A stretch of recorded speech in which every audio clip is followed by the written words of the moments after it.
నేడు AP cabinet భేటీ 11 గంటలకు meet కానున్న మంత్రివర్గం.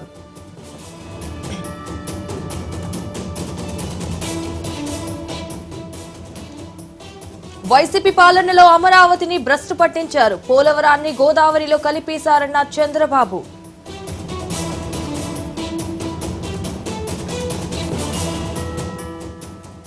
రేపు ఏపీలో అమిత్ షా పర్యటన, పలు అభివృద్ధి పనులకు ప్రారంభోత్సవం.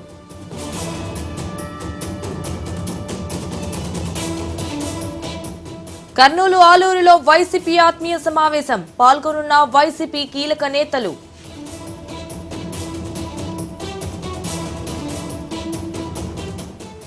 ఇవాళ టీడీపీ మంత్రులతో సీఎం చంద్రబాబు సమావేశం, నామినేటెడ్ పదవులు, టీడీపీ సభ్యత్వంపై చర్చ.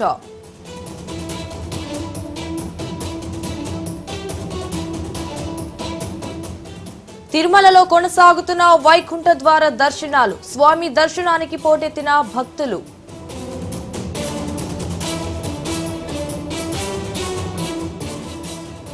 విదేశీ పర్యటనలో తెలంగాణ సీఎం రేవంత్ రెడ్డి, పెట్టుబడులపై కీలక ఒప్పందాలు చేసుకునే ఛాన్స్.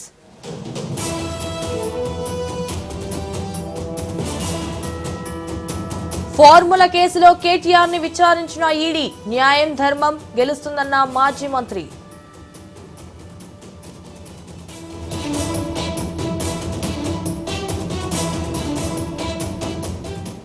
కేంద్ర మంత్రులను కలిసిన తెలంగాణ సీఎం, పెండింగ్ సమస్యలను పరిష్కరించాలని విజ్ఞప్తి.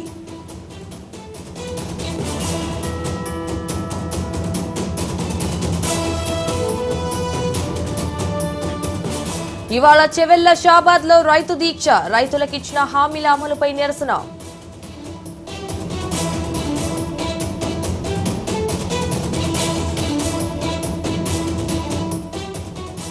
హాస్టల్ జీవితం అద్భుతంగా ఉంటుందన్న సీతక్క, తాను 10th వరకు చదువుకున్నట్లు వెల్లడి.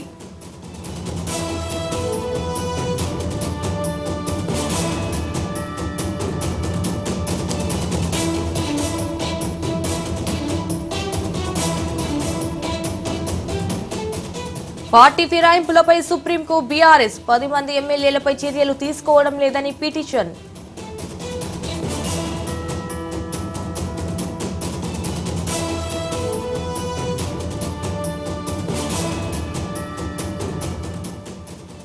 ఇవాళ్టితో శ్రీశైలంలో మకర సంక్రాంతి బ్రహ్మోత్సవాలు ముగింపు, సాయంత్రం అశ్వవాహన సేవ నిర్వహించనున్న అధికారులు.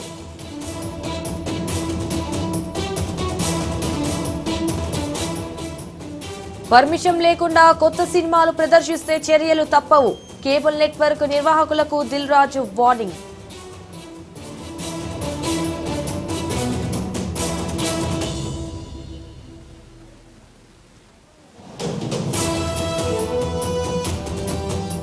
ఫోన్ ట్యాపింగ్ కేసులో దర్యాప్తు ముమ్మరం, పోలీసుల చేతికి కీలక డాక్యుమెంట్స్.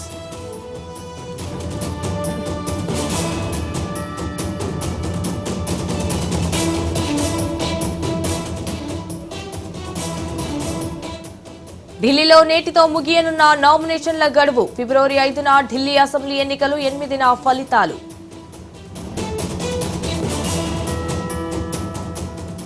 సైఫ్ అలీ ఖాన్ ప్రాణానికి ప్రమాదం లేదు, హెల్త్ బులెటిన్ విడుదల చేసిన వైద్యులు.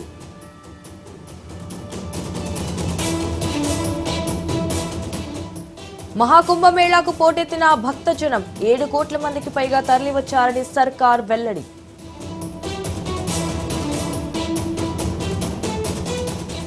స్పెషల్ అట్రాక్షన్ గా నిలుస్తున్న బాబాలు, వినూతంగా నాగసాధువుల విన్యాసాలు.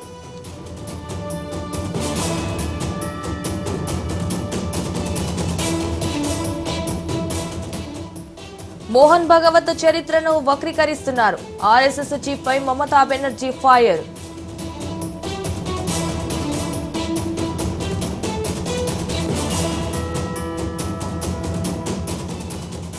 వివాదాలు, యుద్ధాలు హింసాత్మకంగా మారే ఛాన్స్, దేశ రక్షణలో వెనక్కి తగ్గేది లేదన్న రాజ్నాథ్ సింగ్.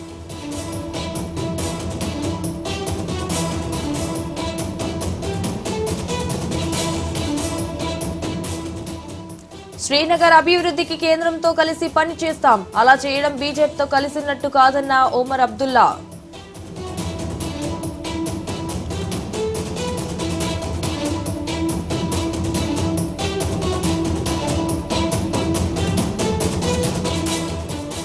ఢిల్లీలో 68 చోట్ల బీజేపీ పోటీ, మిత్రపక్షాలకు 2 సీట్లు కేటాయింపు.